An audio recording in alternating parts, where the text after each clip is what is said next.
Well, alrighty. Tuesday, August 11th, 10:32 in the morning.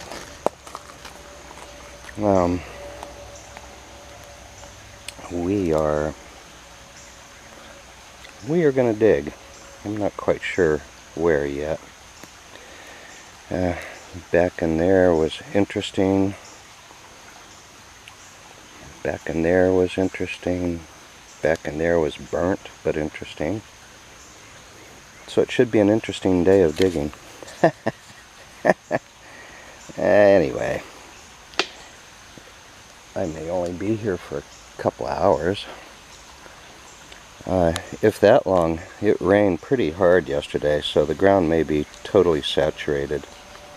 And if that's the case, I'm not going to make a full day of it, I'm sure.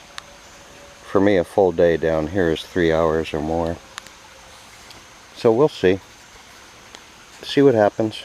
I'm curious to see what's going on with that ridge right there, with that crock pieces I threw up. I'm just hoping this dump keeps going through here. If it does, it'll keep me busy through next summer, I think. At the rate I'm going. Yeah. One can only hope.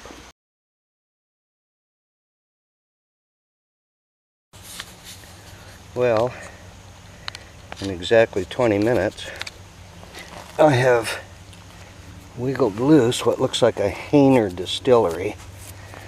It's got a nice fluted neck, whiskey cylinder. Reason I say a Hainer, because they're the most common, and that's what I see around here. So we're gonna give it the old heave ho here. It sounded, oh shit, it didn't sound broken. It sounded like it was going to be all there. Boo-hoo. Let's see the bad news.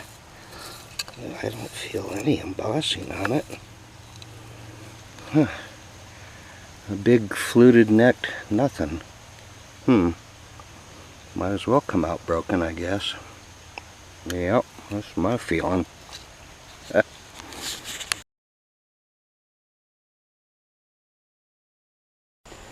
Well, alrighty, after 3 hours on the nose. 1:30. 10:30 to 1:30. I did find bottles. I did. Bunches and bunches. I think I got a record number of Purnell and Davis bottles this time around. I think I got 4, maybe 5. I lost count. Those were pretty much the highlight. If you were expecting anything better, you missed it. I did dig up almost a good bottle, a Hunyani Janos. I did dig up 2 J.J. Flynn's from Quincy sodas. Yeah.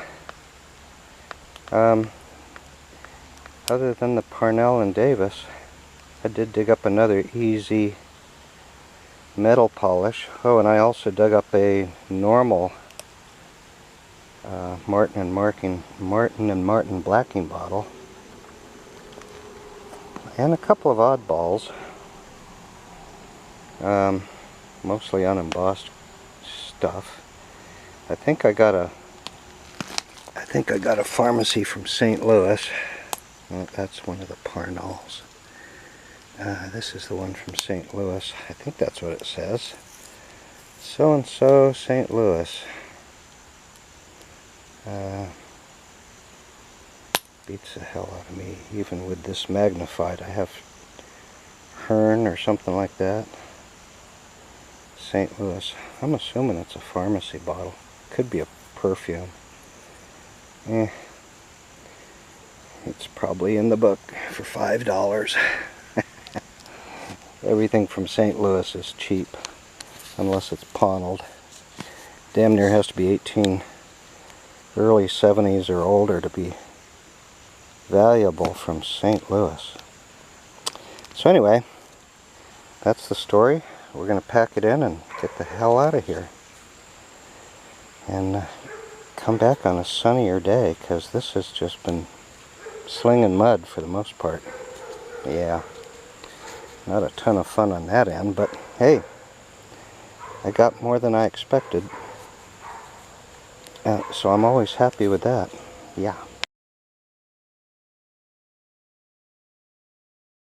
Well, alright. I decided to take my Gatorade bottles to the creek and fill them up with water for washing, and also clean myself up a little bit on the way back. And mind you, this is where I started like 5 months ago. I get back to where maybe my second or third dig here. I see this laying in the bank. And for the life of me, I do not recall digging a hutch here other than the one from Keokuk. So I'm going to pop this little baby out and see what it is, what's going on with it. It's probably something I dug up already, but just in case it isn't, I thought I would grab the camera real quick. Ooh. And it says this is a Louisiana hutch. This is the senior guy. This is the rare one. So I do not remember digging up a broken one over here. And here it comes. Well, it's more hole than the last one. It does have a chip on the base. But look at that. Son of a biscuit, a Louisiana hutch. Laying on the surface of the dump. Oh my God. Like I say, it ain't perfect, but goddamn, it's more perfect than what I've been finding. Holy shit. This one books for $3 to $3.50 or something crazy. Holy shit. Well, now I got something else to wash out.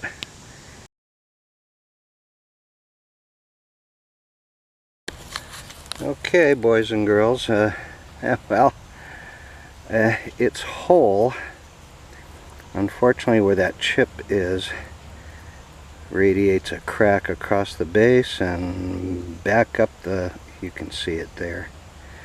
But anyway, still, it's got a little bruise that wouldn't bother me in the least if that was the only thing. Still, it's a lot more, well, at least it's still got the base. The other one I got at home is in perfect shape, just no base. Yeah. Apparently the bases are the targets for these things. Shit. Yeah. Anyway, it's all there. That's what I care about. The damn thing's all there. Now I know there's another one here somewhere that's not dinged up, banged up. It's gotta be. This ain't laying right on the top of the ground. After those heavy rains must have washed the dirt away. Good God. God only knows what else is back in here. You know, this is all untouched back in here. I just snaked back the way the glass was going. Yeah. I got the feeling I got a couple of summers left in this dump. I think I'm going to keep my mouth quiet. I know there's a BB Springs jug back in here just waiting with my name on it. Yeah.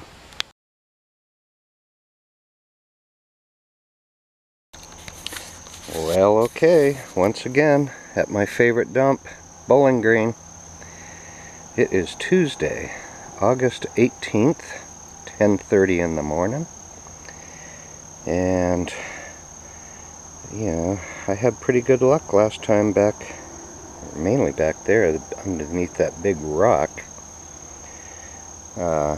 Was a Marshall Hutch, although that was 2 digs ago, I think. Yeah.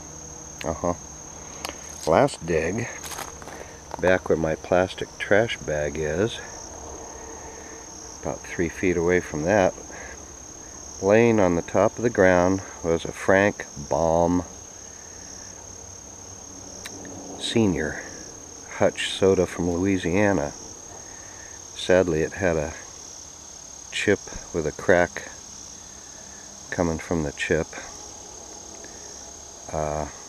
That's only the second one I've seen down here, and the first one was perfect minus the bottom.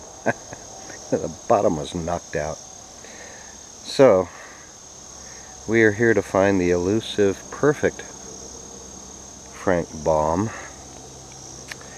or even better, a BB Springs jug. Not like we haven't dug a few crockery pieces. You know. But I'm not one to point things out. No. Sewer pipe doesn't count. Anyway. Enough gabbing. It's time to sling some dirt. See what I come up with. So far, amazingly enough, I've not been skunked. But I've come close. Pretty damn close. Yeah, because I don't count Listerines, Castoria bottles, or Whitmore shoe polishes, so that to me would be a skunking. Did I say Whitmore shoe polish? Did I say Listerine? Did I mention Listerine? I think I did. I think I even said Castoria. There's one in here somewhere.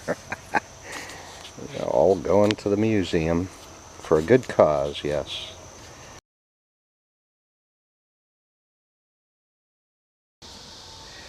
Well, as you can see, about as well as I can,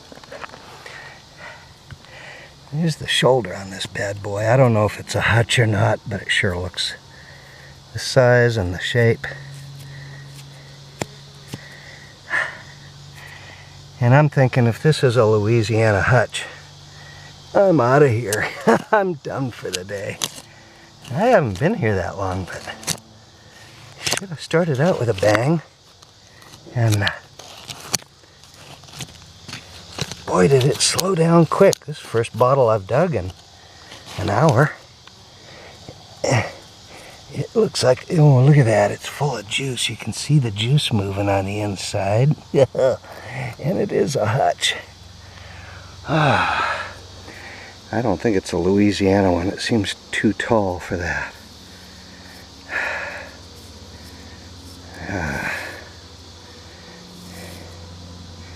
And it's a Bowling Green Hutch, which is fine by me. I don't see any chips or cracks. Let me wash it in the creek and come back with the bad news. It's always bad news. Always bad news. Yeah. I think this one's aqua. Well, maybe not. I got a perfect clear one. I got 2 aqua ones with cracks in them, so we shall see. Get back to you.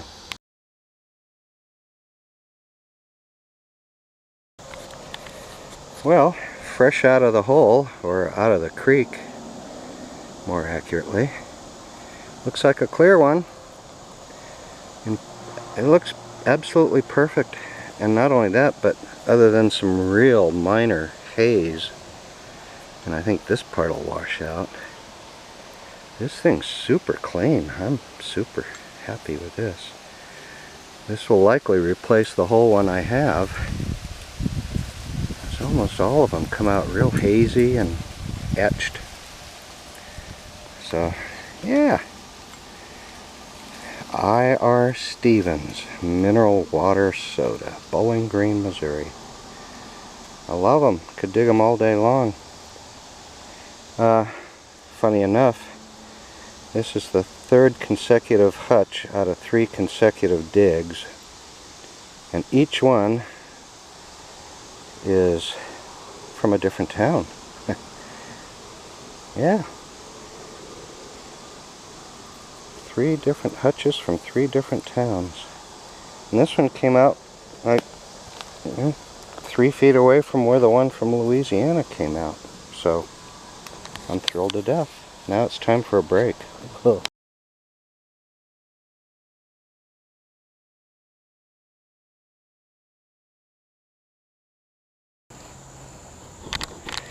Okay, well, I'm ecstatic, and not for what I'm about to pull out of the ground, which is unusual, because it's a bitters bottle. It looks like a bitters. This panel here is blank, and I don't care if it even doesn't have a bottom to it, because it looks like a Haas. It looks like a blank. No, there's the Haas. There's the Haas side. Which is, yeah, hey, it's bitters. I don't feel any chips. I don't even care, because the bottle that just previously came out a couple minutes ago is an unknown, unlisted, unheard of, beautiful, look at that bad boy, Bowling Green Druggist. Is that cool or what? Wow. And it's a big bad boy. This is like a 6 or 8 ounce. I mean, it's a hefty. And it looks to be perfect. I don't feel any chips. I don't see any cracks.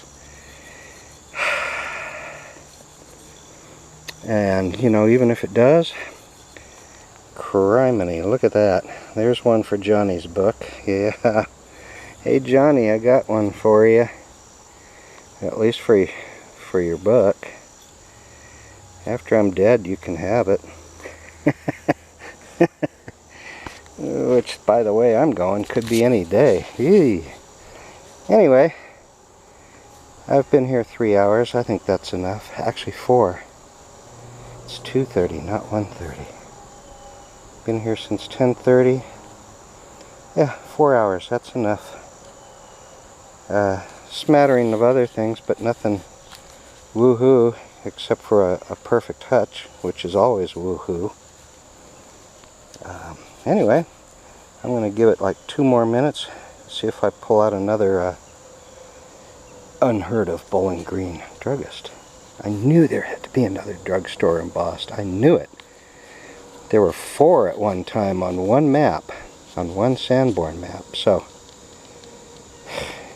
out of 4 drugstores, only one of them's in Boston? Pretty unlikely. So, my theory stands correct. Yeah. Alright, enough out of me.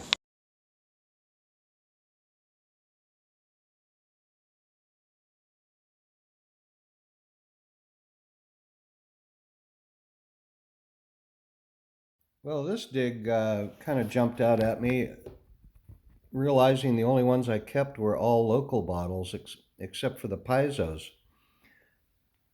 Um, these popped up occasionally in the dump, but not very often, and never the green ones. They were always these aqua ones, which are reportedly the earlier ones, but I suspect, considering the context of which they're found, sold right along next to the later green ones. So hard to say. Some of the earlier ones actually have early glass marks like L&W or A and DHC, stuff like that. I think they started in the late 60s. So those earlier ones with the earlier glass makers marks are tough to find. I've never found one. This was the first of 50 G.A. Lee bottles. You know, I think the most I've ever dug were like 37 or 38 of those chemist bottles from back east, Tarrant and Company. I think I dug almost 40 of those out of one hole. But, you know, 50 of a local pharmacy bottle was over the top. And what's interesting too, and I don't know that I mentioned it in any of my videos, the base says patent applied for Dean Foster and Company. DF and D, Dean Foster and something or other. This shape is what the patent was for, the three flat sides and then the rounded back was what they were patenting. And I believe the patent date, the actual date on the later bottles is like, I want to say February 14th, 1888, which would indicate these were before the actual patent date was embossed in the bottles, because it hadn't been approved yet. The patent was applied for, and they were just waiting for the final approval. So this indicated to other people that you better not try to copy this, because when the patent gets approved, you're going to be in trouble if you're trying to copy this shape of a bottle. And on the later ones, not this particular company, or pharmacy, but other ones, later ones, actually have the patent, whatever, 1888 on them. So that really predates this dump for the most part by a good 20 years. I mean, most of the stuff in this dump was like 1905, 1910-ish, late tool top stuff. So that's another mystery. I mean, 50 of these damn things, and they're all 8-ounce size. I never dug up anything other than a couple of 2-ounce sizes and one 6-ounce size that I'll highlight later in one of the other videos. The soda bottles, I mean, this one I was so over the moon about. I was sure I had, discovered a perfect one until I discovered it wasn't. I knew it had a big chip in the back, though. It was the later one that I was positive that was whole, and it had a big impact ding on the back that had spider cracks all around it. That killed me. Another Stevens. I think I eventually dug 3 of these that were clear, and more crud from the stopper. The clear ones seem to be newer. I didn't see any of them that had any whittle or crudeness to them like the aqua ones. So for whatever reason, I would suspect these are slightly newer. And then, of course, the becoming more and more prevalent, the Purnell and Davis. Like I said before, I've got a pretty decent collection of those. Unlike the G.A. Lees, which 50 of the 8-ounce sizes, that's the collection. So anyway, there you have it. On to the next video.